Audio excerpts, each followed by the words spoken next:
Today I'm going to cover Microsoft Security Center, Windows 10, new privacy updates, Windows 10, and password managers for all devices. And of course, I can be reached at my Jere Minich, APCUG.org email. Starting off with Microsoft Security Center, I'm using Windows 10 version 1809 for this presentation, and many of the screenshots that you see on the presentations, all three of them are from my PC, taken recently within the last 4 or 5 days. In my own opinion, humble as it may be, Microsoft has finally started to work diligently on making the computer systems that they control more secure. And that's some of the things I'm going to touch on today, and you can see what's happening. They're good about ransomware now, and of course, for a antivirus, I'm running Windows Defender. I like it, it does the job, and I'm happy with it. But we need to go into device security to see some of the things that are happening in the Microsoft Security Center.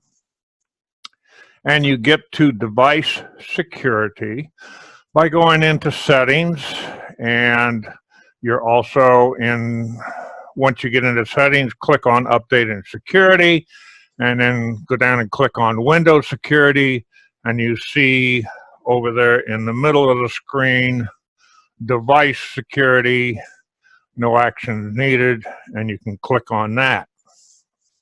Now, what is the security features that have now been given to everyone, where in the past they have only been given to enterprise computer systems, i.e. schools, large corporations, etc. Core isolation, security processor, and secure boot. Core isolation is sort of like a sandbox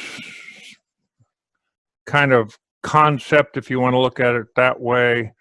Security processor has to do with the chips and the CPU chips and how they are helping to protect you. And of course, secure boot is when you boot up, we only allow you to boot up with a device that has been checked out and make sure it belongs to Windows. So a little bit about core isolation.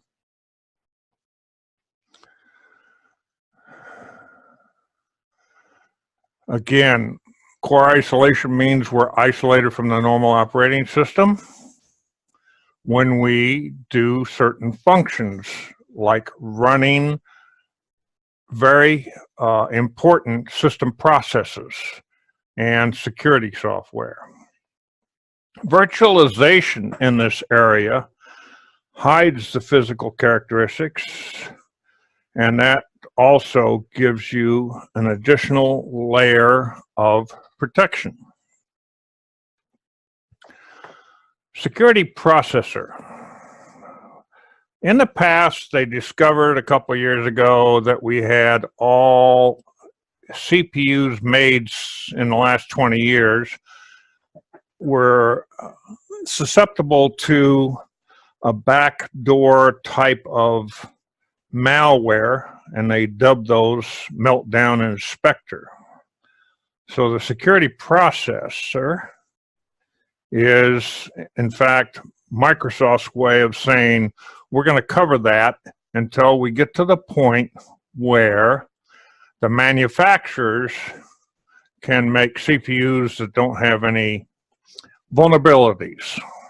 So this gets to be quite complex in some areas, but be aware of the fact that you have some firmware updates and Windows 10 updates that help you and your PC to be protected.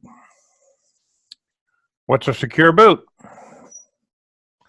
Well, when you boot up your machine or when you restart your machine, we have to know that the boot or the restart boot is in fact trusted from the system, and it has not been adjusted by some malware. Many of us who have been around computers for a long time understand BIOS, basic input-output system, but now they have this new system called UEFI. And again, we want to block out any rootkits that are getting into your system. So if a secure boot is enabled, the digital signature must be one that we're aware of. Otherwise, your boot will be stopped. How do you enable these different things? Well, in order to enable core isolation, you go through these 6 steps. Let me show you those on my screenshots from my computer. You're going to start over here on the left-hand side, and you'll click Start. Then you'll click the settings symbol. And then when you get this display, you'll go down here and click Update and Security. When you get to Update and Security, this screen will pop up, and you're in Update and Security with settings up here, and you go down and click on Windows Security. And of course, this little bar over here to the side shows you what area you are in Windows Settings, Update and Security. Now, if you go over here to the center of the screen and click on Device Security, you'll come up to the next display. And this is what device security looks like. And here is your core isolation, security processor, and secure boot. Now, the words that you see on the screen here under core isolation is because I have turned it on already. Virtualization-based security is running. Down at the security processor, you can click on the security processor details and find out what kind of CPU unit you have in your device and secure boot. You can, again, learn more about it, but it's on my computer, and so I feel good about booting up my computer and getting the original boot that came with Windows. In addition, Microsoft has come up with exploit protection and controlled folder access. And again, now all Windows users have exploit protection, where in the past some did not, like Home and Pro. Controlled folder access, I'm going to get into this a little bit, and you can check this out and know what folders are being protected, and you can add folders to that list of ones that are, in fact, being protected. Again, we go into Start, Settings, and click here on App Browser. And when you scroll down to the bottom of Exploit Protection, you will see it here at the bottom of the screen.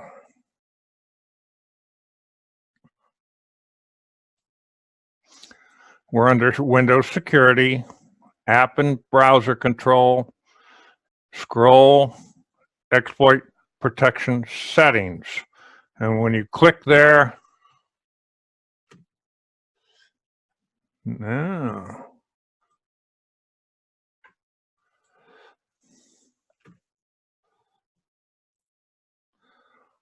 There you go. This kind of screen comes up, and you can see the system settings, control, flow, guard, data execution prevention,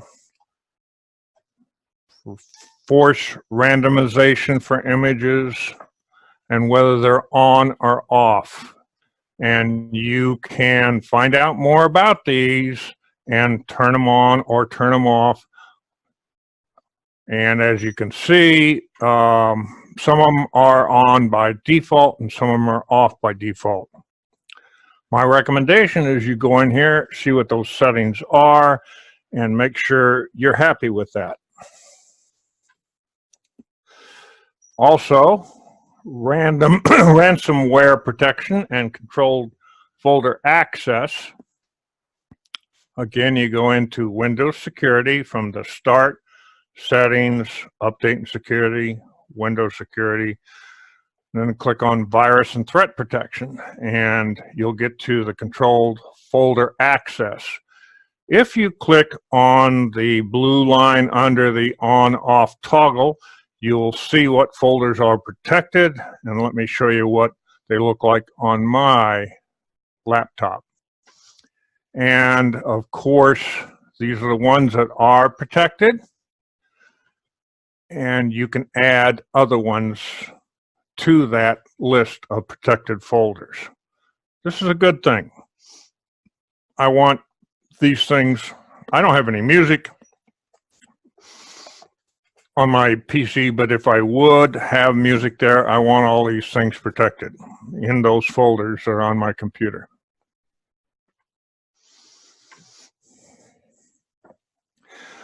And if you click on the Add Other Folders, then of course you go to the File Explorer and you can designate other folders that you want added to that list, and they will automatically be added.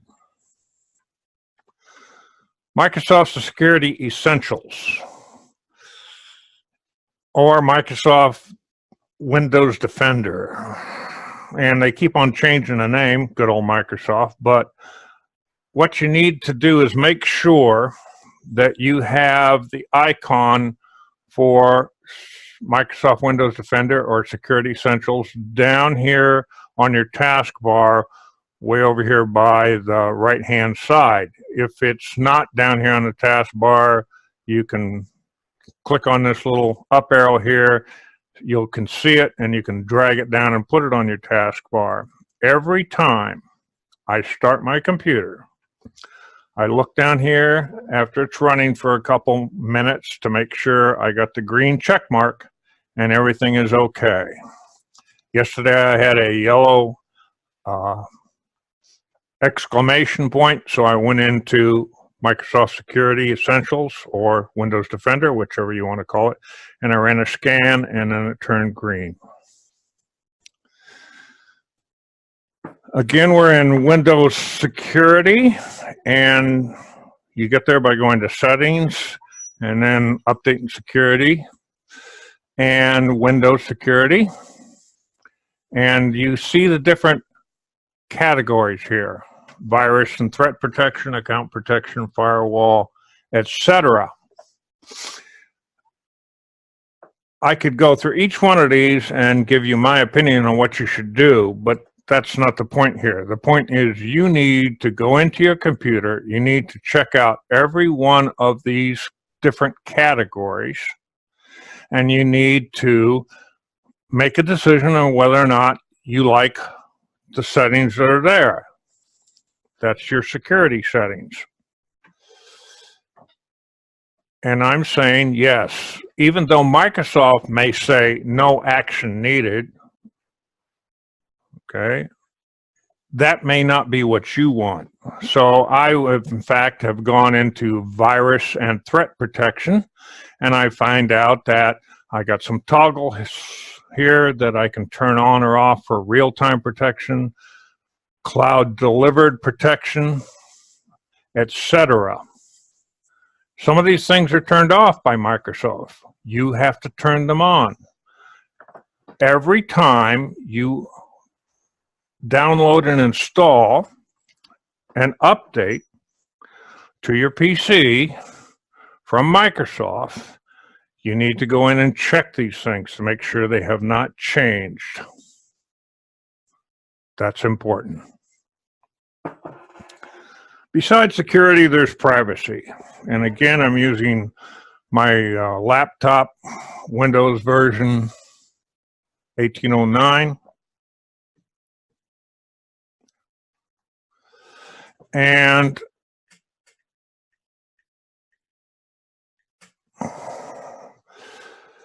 you got to make sure that the privacy settings that you once set up are in fact still valid. And as you go into those things, if you sign in as an administrator account, then it makes it just a little bit easier. But you can change the settings anytime you want by going to the Start button and Settings and then Privacy. There is a very good explanation of all these different settings at that reference on the bottom. And of course, the shorter one down here is a bit.ly reference that takes you to the same spot. So if you need to go in there and find out more information, that's a good place to go. Here's what it looks like.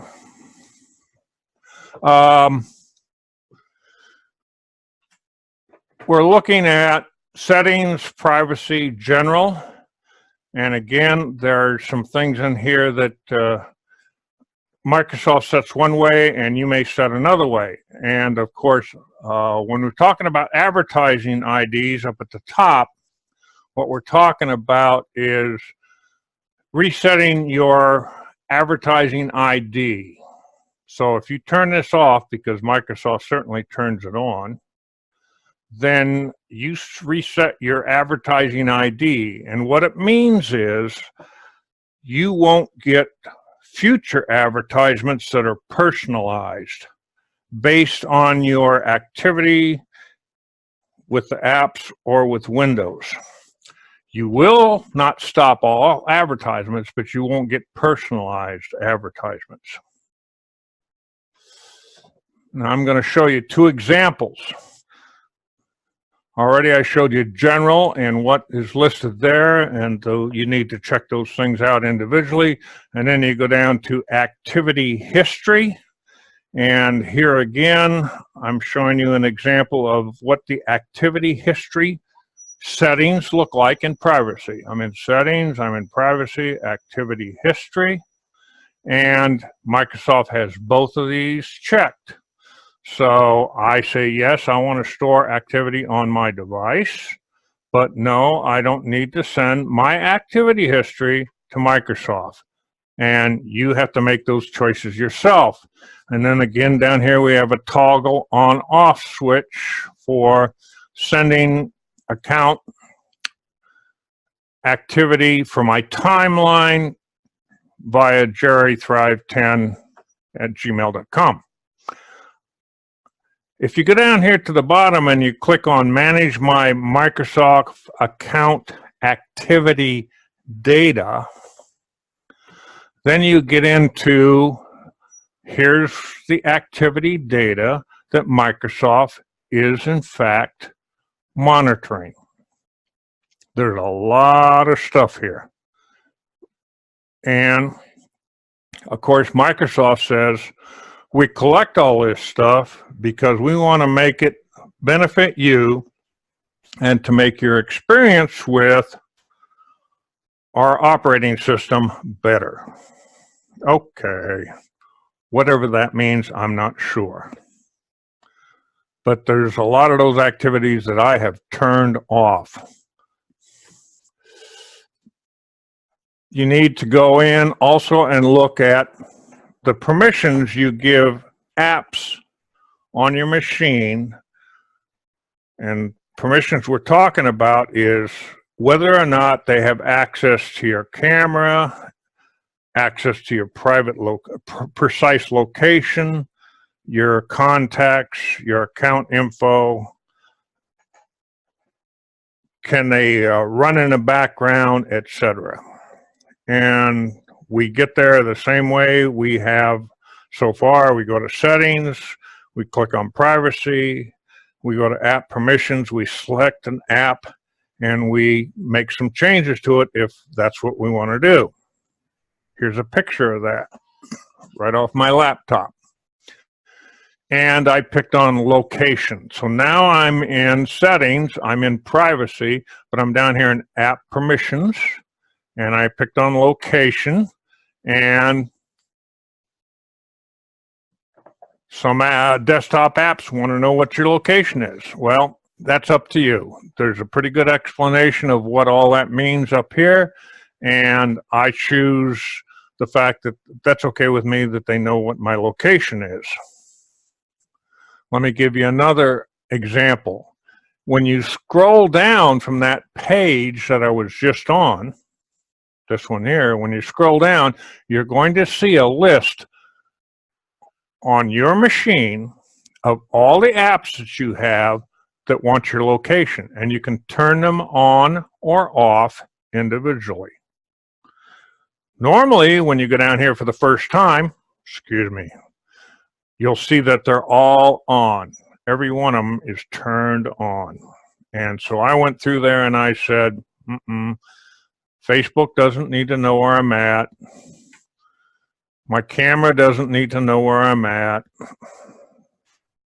etc., etc. I can't scroll down, but that gives you an idea. There are other apps listed on here.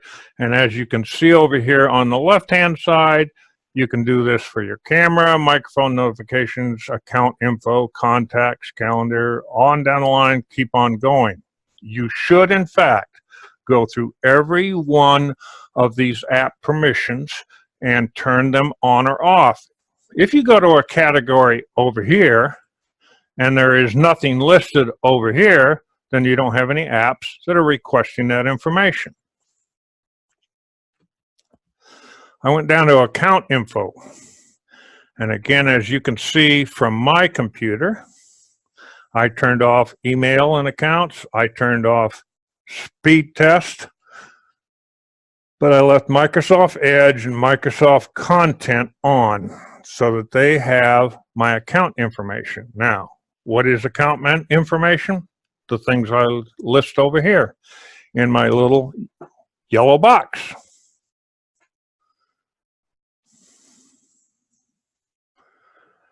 Oh, by the way, if you turn off a permission to an app and you go ahead and use that app, and that app now wants you to turn that permission back on, you'll get a pop-up on the app, and it says, in order for us to do our job correctly, you have to turn on the following, or something to that effect. Contacts. Of course, I'm very choosy about contacts because I want to make sure that I'm not giving out people's contact information that I have to just anybody. So I turn contacts off for everything except mail and calendar. And again, you need to go in and check out each one of these categories over here to make sure that your privacy is set up the way you want it. And there's a whole lot of them over there that have not been there before. I want to go back for a second. That's an interesting one. Background apps. This is interesting right here because background apps says what apps do you have on your machine that you're going to let them update or send out notifications, etc., while you may not even be using them. And you need to go in and check that, especially if you use your laptop on its battery.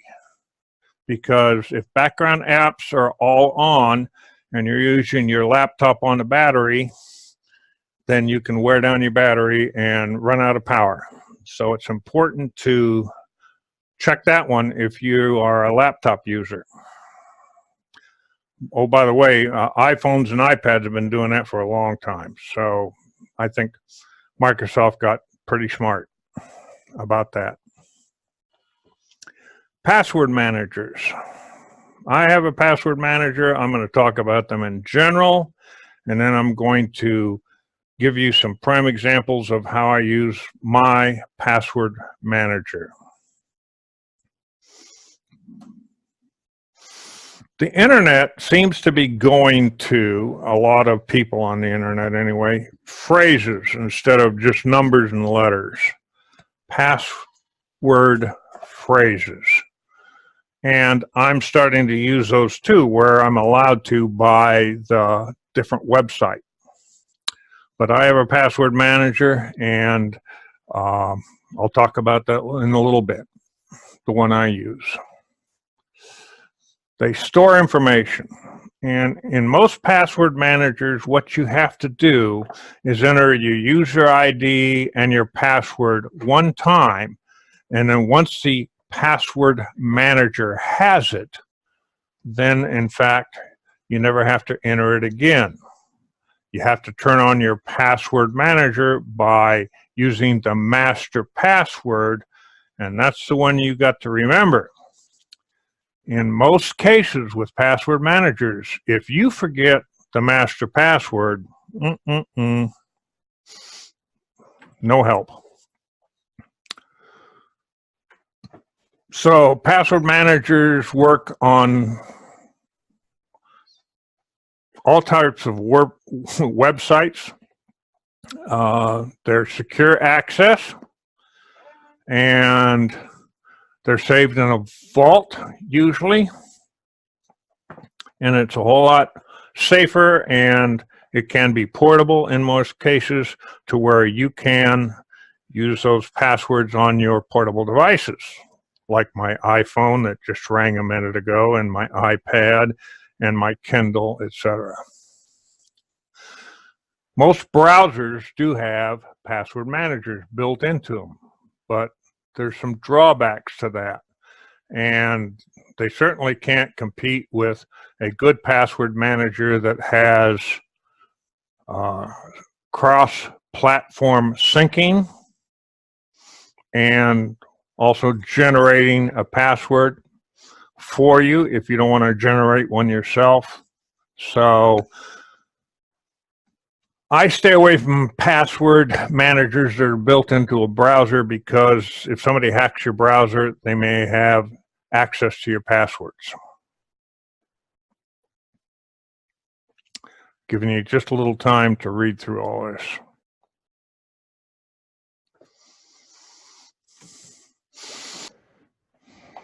Locally installed software applications, online services, or hardware devices are the three categories most prevalent in password managers. I'm using one that has online services, so in order to deal with a password, I have to have internet access. I also have a hardware device that I use occasionally when I'm on travel, and that is handy.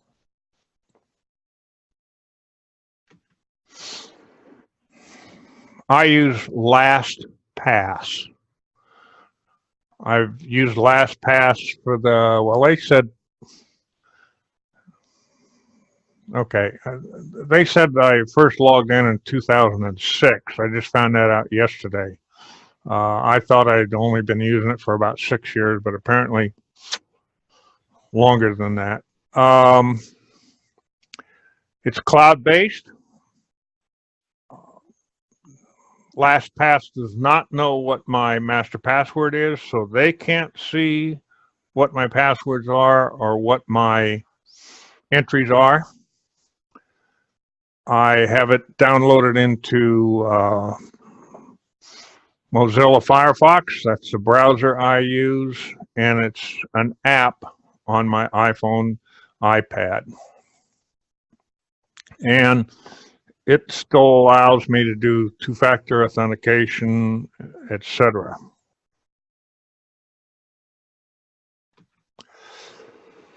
If you go to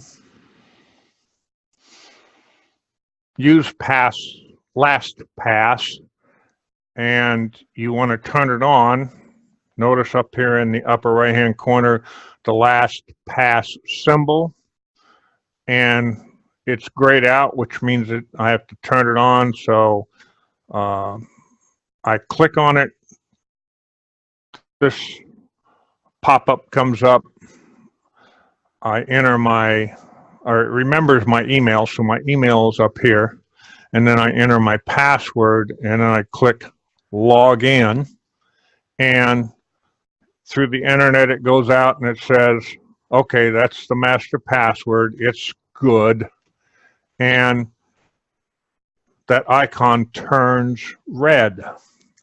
Now when I go to Amazon.com, I can either enter my address, or my address may pop up already and it says, what's your password? LastPass gives me this little symbol over here saying I have one password for Amazon. And so I click on that symbol, it puts the password in, I click on sign in. Now, LastPass as a password manager also allows you to have that all done automatically. I like to control it myself. I like to see it done, not be done automatically. Here's another example of LastPass. This is a website for greeting cards that Joyce's use, and Joyce and I share the same LastPass program. We only have one email and one password. Now, the benefit of that, of course, is that both Joyce and I are in our late 70s, and if something happens to Joyce, she's got, I have access to all of her passwords for her websites and vice versa. Just recently, the national news had a situation where a CEO of a corporation passed away, and there was millions of dollars on his computer, and he was using a password manager, and nobody knew how to get into his computer. So the corporation may, in fact, end up losing millions of dollars, somewhere between 135 and 150. That was on the national news, also in the newspapers. LastPass, and you can just see the symbol up here in the right-hand corner, is red. I click on it, and this drop-down menu comes down, and now I can open my vault. I can go to specific sites. I can see my secure notes. LastPass will also allow you to put information in so that when the form comes up for you to fill out for a website, it'll fill out that information. It'll generate secure passwords, and it's showing that I have 6 matching sites. And down here, I blacked in what my email address is. Once I open up from that previous slide, in other words, once I open my vault,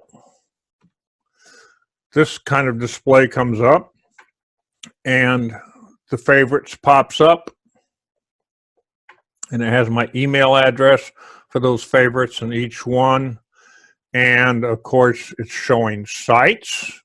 I can go to secure notes. I can go to form fills, security challenge, sharing center, whatever.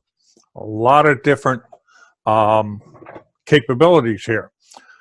Joyce and I have 132 websites in LastPass and 104 secure notes. And what I do, if I want to launch the website, I either click on the little wrench here, and then it shows me a view of what the URL, the address bar will be for that website. It also shows me what my user ID and password are. I can delete it if I want to. I can share it with other people in my family if I want to. Or I can go up here and I can click on launch, and LastPass will in fact launch that site for me. I'm going to talk a little bit about secure notes. I'm going to not talk about the rest of the things here. Here's an example of a secure note. Just recently I got a Apple Watch Series 4, and I wanted that information on my computer, so if my watch ends up being lost, stolen, or strayed, or whatever, I have that information still available to me so that I can make some steps and try to secure it. There's lots of different ways that you can put in secure notes. You have different categories. You can add an attachment to the secure note. You can copy and paste into the secure note. Again, we have 104 secure notes in our LastPass. And up here in the URL for LastPass, all I did was type in Apple Watch, and it brought it up for me.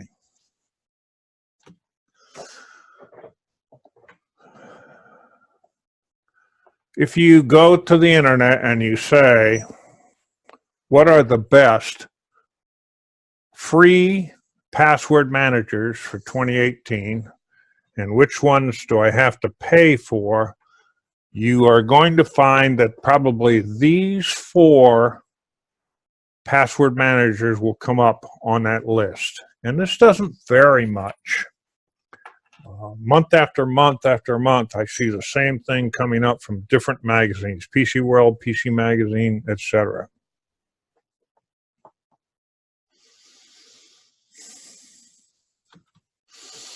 And what do they offer? I like the online syncing. If I make a change to a password on my computer, the next time my iPad or iPhone gets online, that's updated. And of course, yes, you can share this information with your trusted family, friends.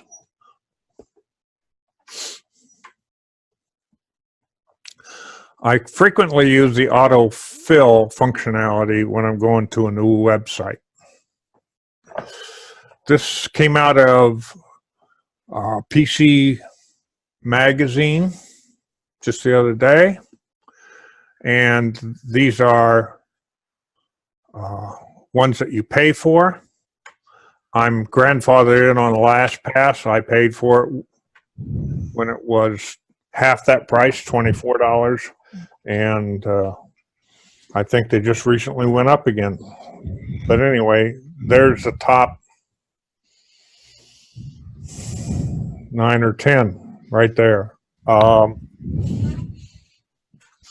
If you say to the internet, give me the free password managers, then this kind of list comes up. And it has many of the same password managers that we saw on the previous page, but if it's free, then you get a few less goodie box. You get a few less capabilities out of it. I can't say enough about Password Manager. In my estimation, I feel very secure about my passwords, and that's because I use a password manager. Now, another thing that LastPass does for me, if I go in and open up LastPass, I can say to it, run a check on all my passwords and tell me which ones have been compromised, i.e., which ones has somebody busted into, which ones are weak, which ones should I change. That's what that security check was all about. And LastPass does that for me. And my passwords for Dropbox were compromised. And my password for Walmart was compromised. So I went in and changed those. Okay, well, we did have one question. Uh-oh. Back from when you were talking about the security settings Paul asks, are all these security settings part of Windows Defender? Or can I access and adjust most of the settings if I do not use Windows Defender? And the answer is yes. Okay. Some of them have ties to the antivirus that Microsoft puts out, and some of them don't. Okay. And in fact, many of them don't. So the security settings are really antivirus independent in a great many cases. A gentleman says that he has Dashlane already on his computer, but he'd like to check out LastPass. Can he run both of them at the same time? Oh, sure. Okay. They have no interaction between them. You can run as many as you want at the same time. Now, we're not talking about antiviruses. We're talking about program managers, password managers.